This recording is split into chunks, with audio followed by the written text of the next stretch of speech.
Relief on the way.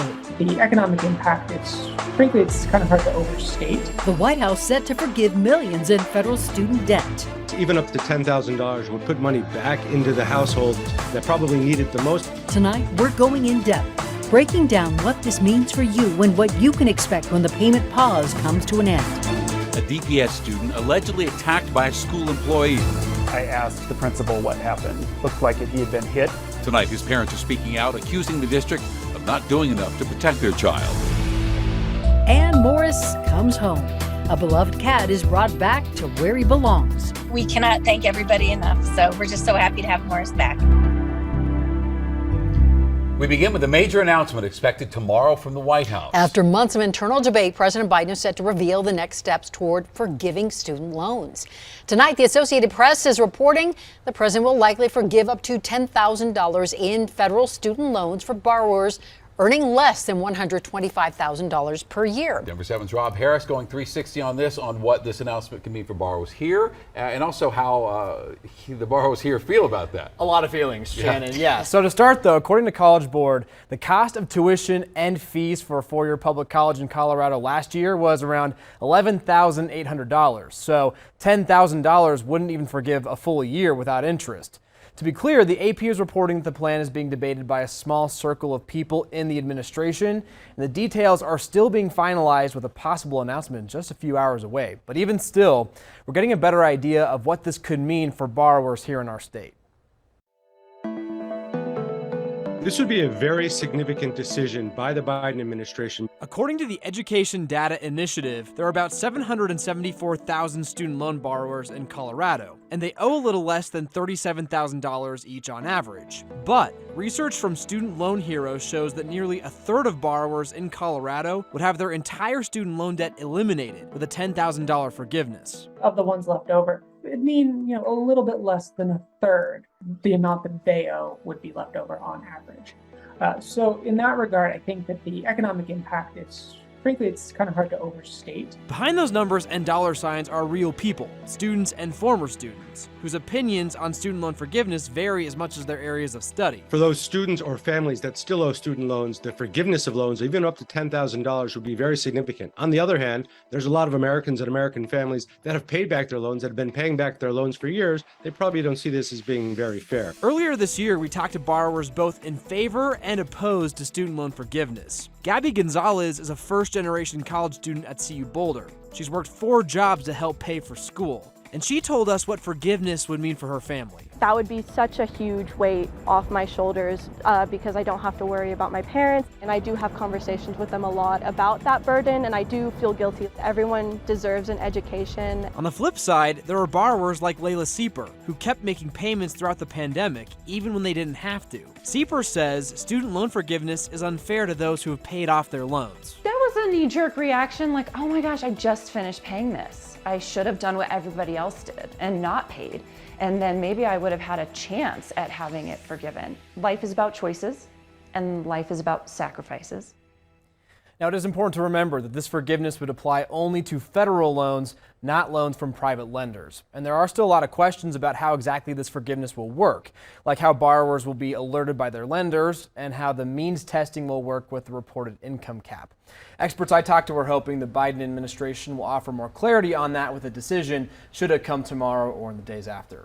And certainly a lot of excitement. Thank you, Rob. And along with that $10,000 in forgiveness, the president tomorrow is also expected to extend the pause on federal student loan payments. So let's take this in depth now. Federal student loan payments have been frozen since March of 2020, the early days of COVID-19. And with the Fed raising interest rates in a bid to ease rising inflation, we asked Jacob Channel if borrowers could end up paying more if that pause is lifted. And he says it all depends on the rate you agree to. I think a lot of cases borrowers end up with fixed rates, so they don't necessarily have to worry as much. Oftentimes when rates rise, it means that people who are getting new loans will have to deal with higher costs. But if you've got a fixed rate, it's not really going to have a huge impact on you.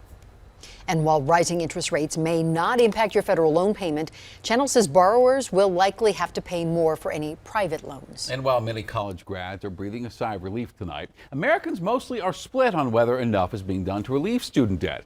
A little context for you here.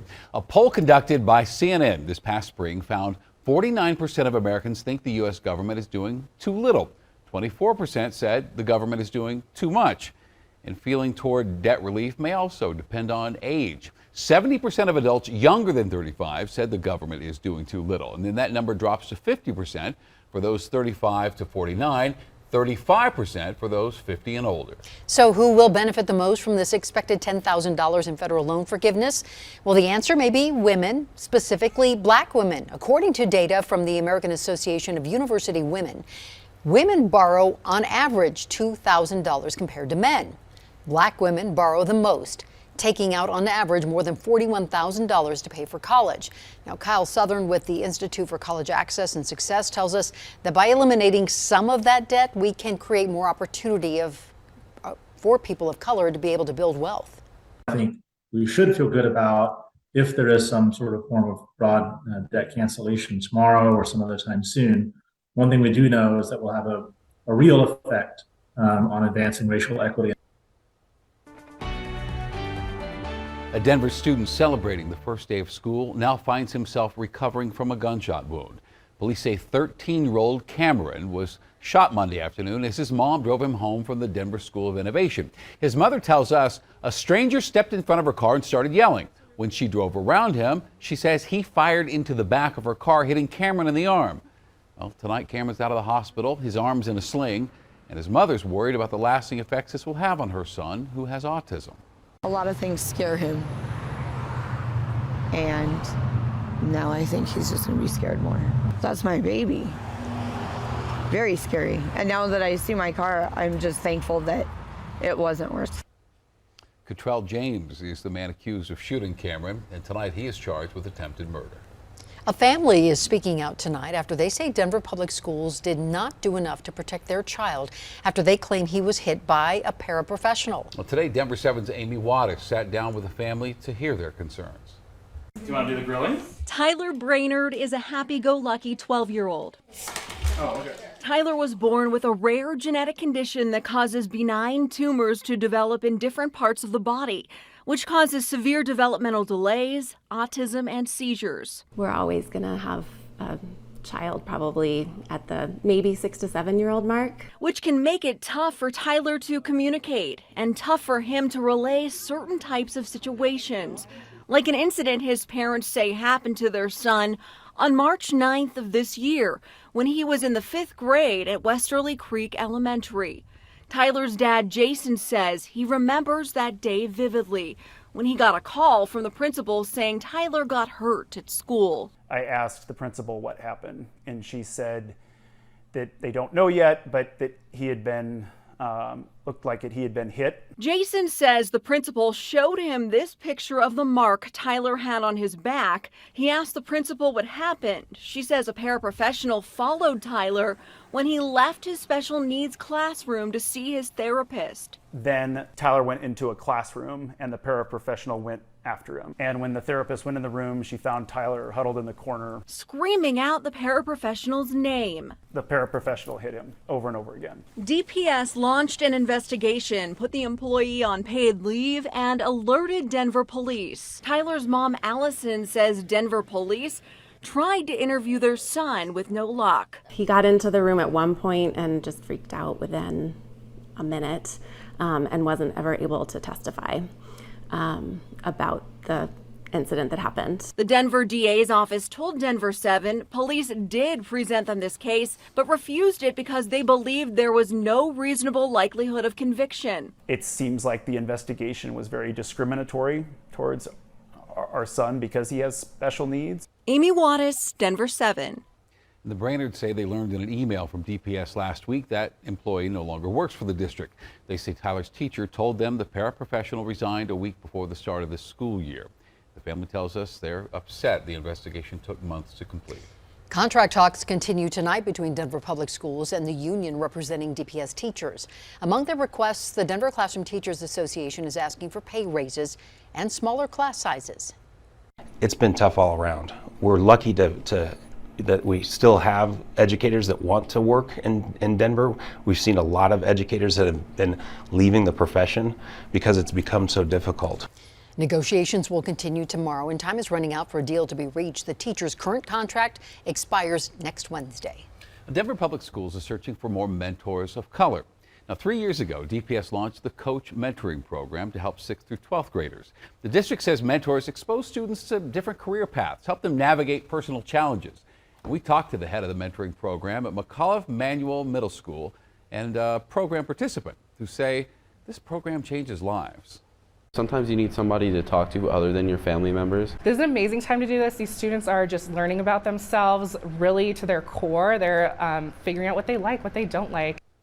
And we have a link with more information on how you can sign up for this program on our website, thedenverchannel.com. And new tonight, voters in Douglas County will vote on increasing property taxes in November.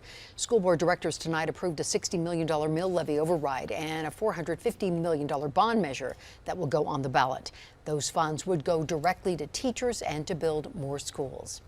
Now we have some good news to share before we go to break. A beloved cat is back where he belongs. The Ace Hardware in Granby shared this video of Morris, the cat, being returned to the store. And we told you about Morris last night, taken from the parking lot right next to the store. Granby police say Morris was turned over in Denver, and that the people who took him thought he was a stray. Morris's owner says she's just happy the cat's home. Just total relief and elation. I mean, he means so much to my team and to our community, that to know that we knew someone took him and we had video of it, and to think that he could still be missing was just heartbreaking. So to get that call today was just, it was awesome. Amy says she plans to put a picture of Morris up in the front of the store and at neighboring businesses to let visitors know they can say hello to Morris. Just please don't take him home. Very pleasant today. The heat comes back tomorrow. I'll let you know which days will be in the 90s. Hateful graffiti popping up in Aurora. Seeing stuff like that, it's a hit on the community. Tonight, neighbors calling for unity as police try to find the vandal responsible. Plus, one of the toughest days for NFL coaches and players. Lionel tells us who's gone as the Broncos trim down their roster.